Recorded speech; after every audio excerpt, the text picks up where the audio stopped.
there's only one way you succeed long term. Anybody can get lucky, do something for a period of time, but real success in any measure whatsoever comes when you do more for others than anybody else. There's no other way to do it. You find a way to add more what?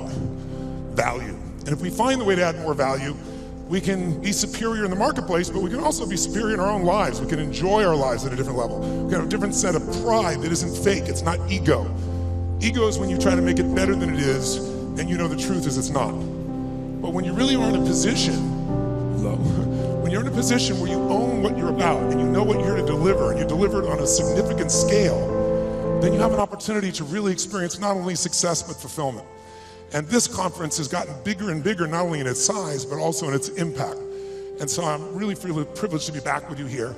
And I know you're working to raise 1 million meals, and I'm very, very into hunger, to say the least, primarily because I was so hungry at a stage of my life. And my life was completely changed because when I was 11 years old, we had no money and no food, and we gotten used to that, but it was Thanksgiving, which makes it more emotional. And my parents were saying and doing things that after you say them, you can never take them back. And it was very profoundly painful, obviously, for myself as the oldest and trying to keep my brothers and sisters from hearing it. But it profoundly changed me because that day something changed my life, and it was somebody simply coming and delivering food. And it wasn't the person, wasn't giving it, it was a delivery guy. And it wasn't a happy moment for my father. It was interesting. My mom and dad are yelling at each other. My mom's saying things to my father, you haven't taken care of us. Pretty painful moment. And the door happens, and I go to open the door, and there's this tall guy standing there with these big bags of food, and on the ground beside him he had this pan with uncooked turkey. And he said, is your father here? And I said, just one moment. And I sprinted to get my dad, thinking this was gonna be the most euphoric moment you could possibly imagine. Like God had come by and surprised us, somebody cared about us, whatever you wanted to frame it. And my father came to the front door begrudgingly. When he saw the man, he got very angry. And he said, we don't take charity. And he went to slam the door. And the man was a very tall guy, and he put his arm or shoulder against it, it kind of bounced off of him. And he said, sir, this is not charity. Everybody has tough times. And somebody knows you're in need, and they want you to have a beautiful Thanksgiving. Please accept this gift. And my father got even more intense and started saying, I don't accept charity. And this time the man put his foot there and bounced off of it. And then he said something to my father that I thought my father would hit him. He looked at my father and said, he looked at me in the background and said, don't let your family suffer because of your ego. It was intense words to say. My father didn't know what to do. He grabbed the food, he slammed it down and slammed the door. And I tell you the story because everything in our life is controlled by 3 decisions. And those 3 decisions I'd like you to look at today because I really want to deliver for you. I didn't come here to do a speech. I love Mark dearly. I really want to serve you, and you all are giving the greatest gift you have, your time. You can get your money back, but you can't get your time back. And so I really want to serve you. And I think one of the most powerful things we do to serve you is have you become clear of what the controlling force is that's controlling the quality of your life. And you and I both know it's not the amount of money in your pocket. It's not who you know. It's not even what you've been through.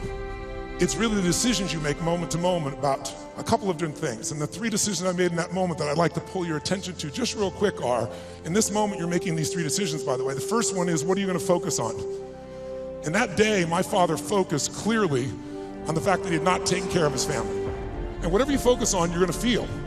In fact, many of us in this room, who's ever focused on something, you were thinking something horrible was gonna happen, you experienced the pain of that failure or that challenge in your life, and then it never ever happened. Who's had this experience? Say, I. And if things aren't bad in your life, you can always think of shit that hasn't even happened yet and feel bad in advance. But many people do. Because whatever you focus on, you'll feel. Write it down. Focus equals feeling, because if you start to take control of your focus, you take control of your life. But that day he focused on the fact that clearly he had failed his family, and that was the meaning. The second decision you make is, what does it mean? As soon as you look at something, think about something, focus on it, you gotta decide, what does this mean? Is this the beginning or the end? Is this punishment and reward? Is God trying to hurt me or trying to challenge me? Or is this nothing to do with God? I was just being a lazy bastard. Right? The meanings we give to things control our life. If you think it's the end of a relationship, are you gonna behave the same way as you think it's the beginning of a relationship? In the beginning of a relationship, when you're totally in love with someone, what will you do for them? Tell me, what will you do? Oh, come on guys, what will you do when you're totally in love? Shout out, what will you do? What? What? Make the sound of what it's like when you're totally in love out of your mind. Just go ahead and make that sound like a primal sound of what that feels like. Just go for it so we get some energy in this room. It's been a long time for some of you, I can see really clearly. Let's try this time. How about totally in love and passionately desiring this person? Like you can't wait to touch them, make love to them, be with them. Make the sound of what that would be like. Go ahead, nice and loud, go ahead. So when you have the meaning that this is the beginning of the relationship and this person's the most incredible thing and you will do what for them? What will you do? Anything. What if you were that way with your client? What if you're that way with your internal customers, called your partners? You go, well, if you'd have real sexual problems with HR, that would be the real challenge. But if your commitment was the same, when you're in that place, you do anything in the beginning of a relationship. In the beginning of a relationship, if your partner said, would you take out the trash? What do you say? Take out the trash. Happily. But after about 7 days or 7 weeks or 7 months or 7 years or 70 years, one day someone says, would you take out the trash? You go, what do I look like, your janitor? You go, what happened to our passion? I'll give you a clue. If you want a relationship to last, if you think it's coming to the end, do what you did in the beginning and there won't be an end. Because when you think it's the beginning, you behave differently than the end. The meaning we associate to things controls our entire lives. It's not that your mother or father died that's giving you suffering. Certainly that's painful. It's the meaning you think it shouldn't have happened. And when we take control of the meaning, it's the only thing we can control our lives. We can't control events. And we're living now where technology is happening so rapidly. It's magnificent what it does for our lives. But we all know with that technology, our psychology is not developing as rapidly. And as a result, the world's changing. And there are a lot of us that have learned to engage with technology and use it to maximize, most people in this room. But there's lots of people that use technology to disengage, to be harmful to themselves and to other people. It's not a one-way street. So I'm interested in how to maximize the psychology side. That's why I'm sharing this with you. So you can increase both your leadership skill, but who do you have to lead first to be effective, my friends? Who? Yourself. And so good to see what's controlling you. Well, what I'm focusing on is controlling me. You can focus on something, you make yourself crazy. You can focus on something and make yourself great. In this moment, you can be worried about Ebola, because we all know it's coming. People are freaked out all over the world. 36,000 people die a year of flu, and the whole world is focused on Ebola. Because the news is not designed to inform you, it is designed to startle you. Because that's how you sell things. So if you let someone else take control of your focus, your life will be in someone else's hands. So first decision is what you're gonna focus, second meaning. My father that day focused on he had to take care of his family, and the meaning was, I know what it was because he said it out loud, that I'm worthless. And when you come up with a meaning, it produces an emotion.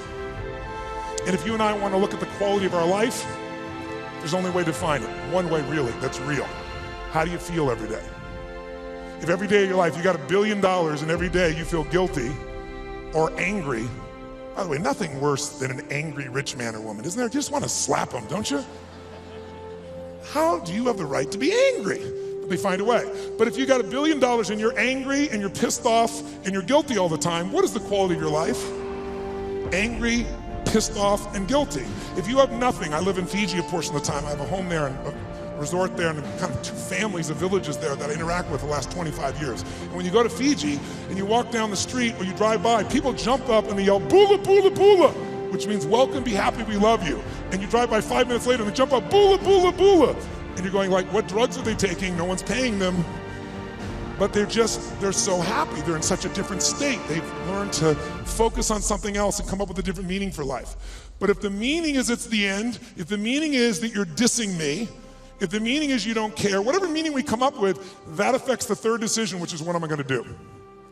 And what people do is based on the meaning, since the meaning creates emotion, right? You can be miserable no matter what you have, and you can be euphoric having nothing. We all know it's true. In fact, is it possible to learn to for example, all hell could be breaking loose around you, and you could just be sitting in a chair in this centered space, all hell breaking loose, and you could still feel great? Is that possible? Yes or no? Yes or no? Sure, but you and I live in a Western culture. Well, if you sit and bliss out, people come and take your furniture. And if you know the road ahead, you have an incredible power called anticipation. Anticipation is the ultimate advantage. See, winners, leaders anticipate, losers react. The reason you get beat is you don't know where things are happening, so you're reacting. Reaction is always stressful. And yet so much of our life is predictable if we just were to study it, not be caught up in our day-to-day. It's predictable the challenges you're gonna have in your relationships, or with your kids, or with your body, or with your job, or with your economics, or with your mother-in-law or father-in-law. These are predictable. And if you would anticipate these things and put a strategy in place, you could take it all out and have the quality of life that you deserve. In business, it's everything. Those that anticipate, those that lead, and then there's those that follow. The followers are the reactionaries. So the more we can anticipate, and you can't anticipate and lead unless you first learn how to lead yourself at a different level. And so I love to have you just see that if you and I can start to take control of our focus, and we can start to take control of the meaning of our lives and make something really that meaning that empowers us, because look, what's wrong is always available, isn't it? There's always an Ebola, a bird flu, there's always something that's gonna kill the entire human race tomorrow on TV. And then there's your life. What's wrong is always available, and so is what's right. And you have to take control of that focus, because otherwise you become the follower and you get to live your life. Even though you're a smart person, we're all smart, but it's easy to get led astray by everybody else's focus, isn't it? And then all of a sudden let them create the meaning for us. And then all of a sudden we're settling for a life far less than what we desire or deserve. So my approach is really simple.